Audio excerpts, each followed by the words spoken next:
Assalamualaikum warahmatullahi wabarakatuh.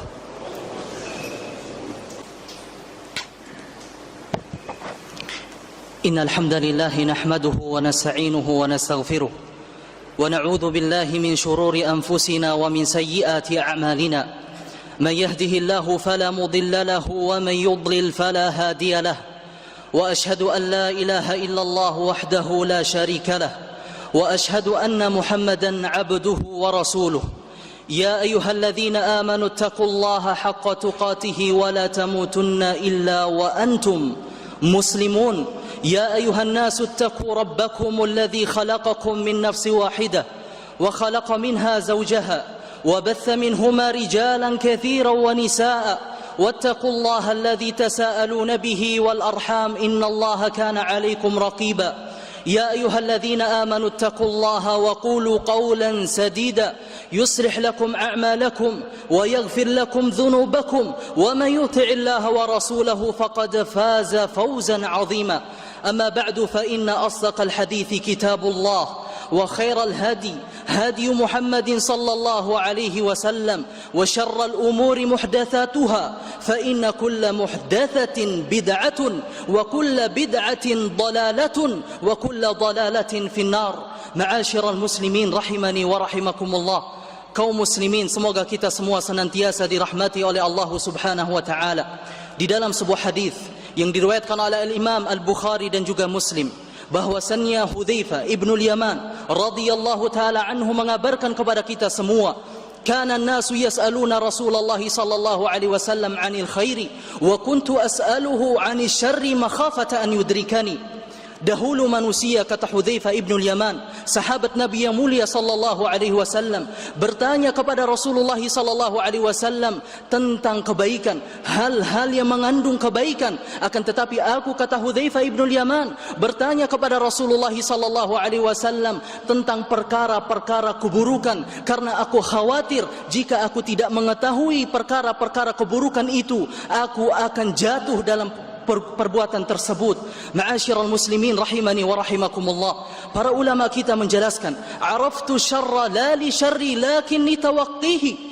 Aku mengetahui keburukan bukan untuk melakukan keburukan, akan tetapi aku menjaga diriku agar aku tidak jatuh dalam perbuatan tersebut. Ma'asyiral muslimin rahimani wa rahimakumullah. Kaum muslimin, semoga kita semua senantiasa dirahmati oleh Allah Subhanahu wa taala. Masih banyak di antara kaum muslimin fi hadzal yaum, pada hari ini, melupakan atau pura-pura lupa akan hal-hal yang dilarang oleh Allah Subhanahu wa taala. Perkara-perkara yang dicela oleh Allah Subhanahu wa taala, di antaranya ma'asyiral muslimin rahimani wa rahimakumullah, al-jahlu fid din, bodoh tentang agama, pura-pura tidak mau mempelajari agama Allah Subhanahu wa taala, mengacuhkan dalil-dalil yang datang dari Al-Qur'an dan hadis-hadis Rasulullah sallallahu alaihi wasallam. Padahal berpaling dari agama Allah Subhanahu wa taala adalah dosa besar, bahkan ciri orang-orang kafir. Allah Subhanahu wa taala sebutkan, walladzina kafaru amma unziru mu'ridun. Orang-orang kafir, orang-orang yang mengingkari Allah Subhanahu wa taala, ketika datang peringatan kepada mereka, mereka berpaling dari peringatan tersebut. Mereka tidak mempelajari agama Allah Subhanahu wa taala. Padahal Rasulullah sallallahu alaihi wasallam memerintahkan kita semua kaum muslimin untuk menuntut ilmu. Talabul ilmi fariidatun ala kulli muslim. Kata Rasulullah sallallahu alaihi wasallam, menuntut ilmu, mempelajari agama Allah, suatu kewajiban bagi tiap-tiap jiwa muslim. Dan Allah Subhanahu wa taala akan mengangkat derajat orang-orang yang beriman dan orang-orang yang memiliki ilmu, bukan orang-orang yang tidak memiliki ilmu. Yarfa'illahu alladhina amanu minkum walladhina utul ilma darajat. Allah akan mengangkat beberapa derajat orang-orang yang beriman, yang memiliki ilmu, yang memiliki pengetahuan tentang ilmu. Apakah ilmu dunia? Bukan, ma'asyiral muslimin, bukan. Akan tetapi ilmu yang menyelamatkan kita dari fitnah dunia, ilmu yang menyelamatkan kita dari siksaan, goncangan pada hari kiamat nanti, yaitu ilmu agama, ilmu tentang Allah, ilmu tentang Rasulullah sallallahu alaihi wasallam. Dan kebaikan pada diri seseorang berawal dari ilmu yang ia miliki. Man yuridillahu bihi khairan yufaqihu fid din.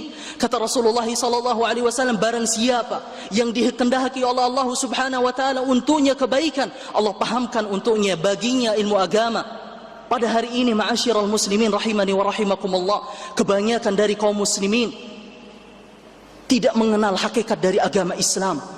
Yang mereka ketahui hanyalah kami muslim, salat 5 waktu, puasa pada bulan Ramadan, haji bagi yang mampu, sedekah bagi yang mampu, akan tetapi mereka lupa hak Allah. Mereka tidak tahu hak Rasulullah sallallahu alaihi wasallam, apa saja yang menggugurkan keislamannya, apa kewajibannya sebagai seorang mukmin, bagaimana cara ia beragama di dalam agama Islam, mereka tidak tahu kecuali sedikit.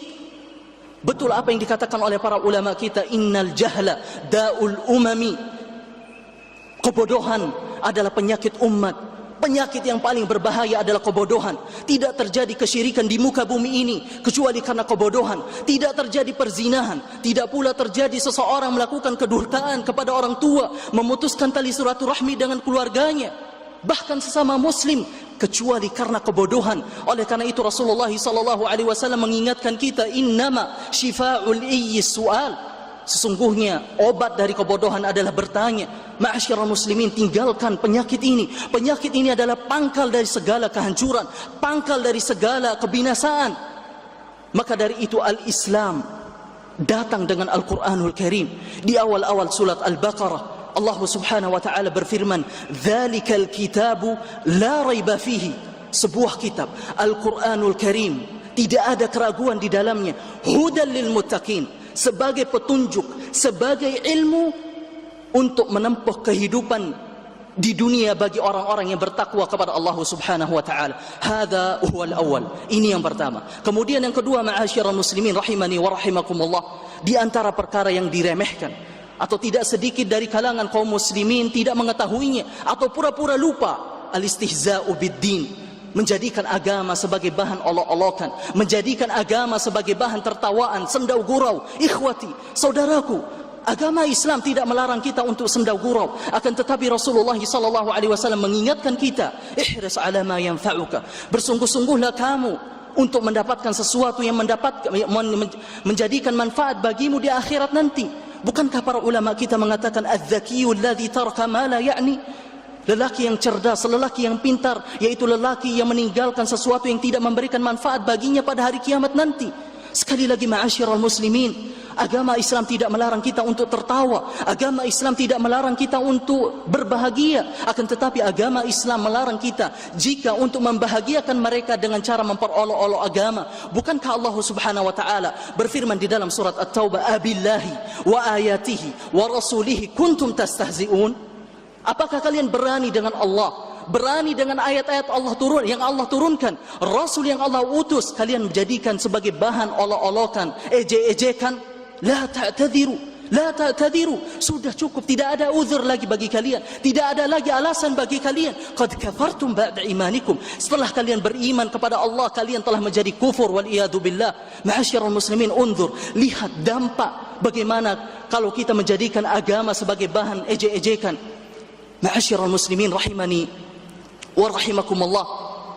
Oleh karena itu ma'asyiral muslimin, jangan kita jadikan agama sebagai bahan ejek-ejekan, dan jangan pula kita mengejek orang yang beragama, wanita-wanita, atau kita tidak boleh menghina wanita-wanita yang berjilbab besar, karena mereka tidak melakukan itu kecuali ingin tunduk kepada Allah Subhanahu wa taala. Kita tidak boleh mencela lelaki-lelaki yang memanjangkan jenggotnya, karena mereka tidak menginginkan itu kecuali ingin mencontoh Rasulullah sallallahu alaihi wasallam, bahwasanya Rasulullah sallallahu alaihi wasallam ketika ia menaiki ontanya, jenggotnya menyentuh pelana ontanya. Mereka tidak ingin melakukannya kecuali ingin mencontohi Rasulullah sallallahu alaihi wasallam. Mereka paham betul apa yang dikatakan oleh Allah Subhanahu wa taala, laqad kana lakum fi rasulillahi uswatun hasanah. Sungguh telah ada pada diri Rasulullah sallallahu alaihi wasallam bagi kalian suri tauladan yang baik. Jika kita tidak bisa melakukan apa yang mereka lakukan, jangan cela, jangan hina. Karena demi Allah, wallahi mereka tidak melakukan itu kecuali ingin dicintai dan disayangi oleh Allah Subhanahu wa taala. Ma'asyiral muslimin rahimani wa rahimakumullah. Kemudian yang ketiga, di antara perkara yang sering dilupakan oleh kaum muslimin adalah berdoa kepada Allah Subhanahu wa taala. Allah Subhanahu wa taala berfirman, "Innal ladzina yastakbiruna an ibadati sayadkhuluna jahannama dakhirin." Sesungguhnya orang-orang yang enggan beribadah kepadaku, kata Allah Subhanahu wa taala, mereka akan masuk neraka dalam keadaan hina dan dihinakan. Kata Rasulullah sallallahu alaihi wasallam, "Ad-du'a huwal ibadah." Doa itu adalah ibadah. Doa adalah kekuatan yang dimiliki oleh seorang muslim. Doa adalah penghubung yang kokoh antara hamba dan Rabbnya. Jangan kita salah sangka bahwasanya doa adalah doa hanya saja setelah salat saja. Akan tetapi Rasulullah sallallahu alaihi wasallam berdoa kepada Allah Subhanahu wa taala setiap saat. Mintalah kepada Allah Subhanahu wa taala hajat-hajat kita. Kebutuhan kita di dunia ini sangatlah banyak, ma'asyiral muslimin, dan tidak ada yang mengijabahi kabulkan kebutuhan kita tersebut kecuali Allah Subhanahu wa taala. Ud'uuni astajib lakum. Doalah, mintalah kepadaku, kata Allah, maka aku akan kabulkan untuk kalian. Ma'asyiral muslimin, jangan kita tinggalkan doa. Doa untuk orang tua kita yang telah mengasuh kita. Doa untuk pemimpin-pemimpin kita agar Allah Subhanahu wa taala memperbaiki mereka. Dan doa untuk saudara-saudara kita yang telah mendahului kita agar Allah Subhanahu wa taala memasukkan mereka ke dalam syurganya. Dan doa untuk diri kita agar kita selamat di dunia dan di akhirat. Karena dunia, ma'asyiral muslimin, dunia maliatun bil fitani zahiratan wa batina. Dunia ini penuh dengan fitnah, penuh dengan sesuatu yang menggelincirkan kita. Jangan-jangan kalau kita tinggalkan doa, kita akan celaka, binasa. Oleh karena itu berdoalah kepada Allah Subhanahu wa taala. Jangan ke berhala, jangan kepada berhala, jangan kepada para malaikat karena mereka bukan Tuhan kita, Rabb kita. Jangan kepada syaitan karena mereka adalah musuh Allah dan musuh kita. Jangan kepada Rasulullah karena Rasulullah hanyalah utusan Allah dan hamba Allah. Dan jangan pula kepada para wali atau orang-orang saleh karena mereka seperti kita, makhluk Allah. Kata Rasulullah sallallahu alaihi wasallam, "Wa idza sa'alta fas'alillah." Jika kalian meminta sesuatu maka mintalah kepada Allah Subhanahu wa taala. Dan semoga kita semua Allah berikan kemenangan kepada kaum muslimin dan juga kemuliaan. Aqulu qawli hadza wa astaghfirullah li wa lakum wa lisairil muslimina min kulli dhanbin wa khati'ah. Inna rabbi kana ghaffara.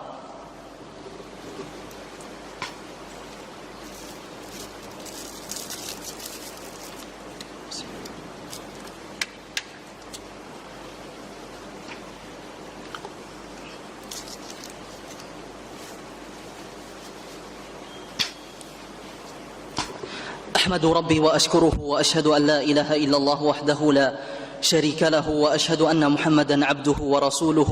أما بعد, معاشر المسلمين rahimani wa rahimakumullah.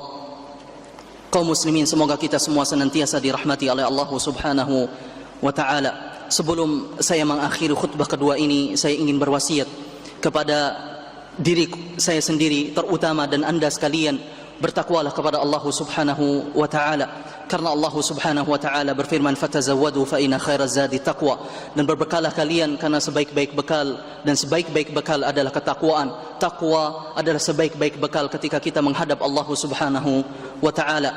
Dan ma'asyiral muslimin rahimani wa rahimakumullah, di dalam sebuah hadis yang diriwayatkan oleh Al-Imam At-Tirmidzi dan juga Ibnu Hibban dan juga Al-Hakim dan juga Imam Ahmad rahimahumullahu taala, disahihkan oleh Al-Imam An-Nawawi rahimahullahu taala di dalam kitabnya Al-Majmu', dan juga disahihkan atau dihasankan oleh Syekh Al-Albani rahimahullahu taala bahwasanya Rasulullah sallallahu alaihi wasallam bersabda, "Aktsiru min dzikri hadzimul ladzat." Perbanyaklah kalian mengingat penghancur dari segala kenikmatan, segala kelezatan di dunia. Dunia ini, ma'asyiral muslimin, hanyalah sebentar. Dunia bukanlah tempat kita tinggal kita yang abadi. Oleh karena itu kata Rasulullah, "Aktsiru min dzikri hadzimul ladzat." Perbanyaklah kalian mengingat penghancur dari segala macam kenikmatan, yaitu kematian. Saya akan mati, anda akan mati, siapapun di antara kita pasti akan mati. Dan kematian pun kata Rasulullah sallallahu alaihi wasallam pasti akan mati. Di dalam Sahih Muslim sebagaimana yang diriwayatkan oleh Imam Muslim, kata Rasulullah sallallahu alaihi wasallam, ketika penduduk surga telah masuk surga dan penduduk neraka telah masuk neraka, kemudian ditantangkan kematian dan Allah serupakan dengan kabs, domba Kemudian kata Allah Subhanahu wa ta'ala, sembelihlah, lalu matilah kematian. Tidak ada siapapun di antara kita pasti akan mati, dan kita akan semua ditanya oleh Allah Subhanahu wa ta'ala, umur kita, usia kita, untuk apa, harta kita, dari mana kita dapatkan, dan kemana kita infakkan, habiskan. Semua akan ditanya oleh Allah Subhanahu wa ta'ala. Jangan kira Allah Subhanahu wa ta'ala buta, jangan kira Allah Subhanahu wa ta'ala tidak tahu. Faman ya'mal mithqala dzarratin khairan yarah, wa man ya'mal mithqala dzarratin syarran yarah. Pelaku kebaikan akan melihat hasil kebaikannya, dan pelaku keburukan pula akan melihat hasil keburukannya. Ikhwati, saudara-saudaraku, ittaqu rabbakum wa dharul fawahisha ma dhahara minha wa ma batan wa'lamu anna Allah amarakum bi amrin bada fihi bi nafsihi wa thanna bi malaikati qudsihi faqala inna Allah wa malaikatahu yusalluna 'ala nabi ya ayyuhalladhina amanu sallu 'alaihi wa sallimu taslima. Allahumma salli 'ala Muhammad wa 'ala ali Muhammad kama sallaita 'ala Ibrahim wa 'ala ali Ibrahim innaka Hamidum Majid. Allahumma barik 'ala Muhammad wa 'ala ali Muhammad kama barakta 'ala Ibrahim wa 'ala ali Ibrahim innaka Hamidum Majid. Allahumma ighfir lil muslimina wal muslimat والمؤمنين والمؤمنات الأحياء منهم والأموات إنك سميع قريب مجيب الدعوات ويا قاضي الحاجات. اللهم إنا نسألك الهدى والتقى والعفاف والغنى. اللهم إنا نسألك الهدى والتقى والعفاف والغنى. اللهم إنا نسألك الهدى والتقى والعفاف والغنى. اللهم ربنا هب لنا من أزواجنا وذرياتنا قرة أعين وجعلنا للمتقين إماما. اللهم إنا نعوذ بك من الجنون والجذام ومن سيء الأسقام. اللهم احفظ بلادنا من سيء الأسقام. ربنا آتنا في الدنيا حسنة وفي الآخرة حسنة وقنا عذاب النار. وآخر دعوانا أن الحمد لله رب العالمين.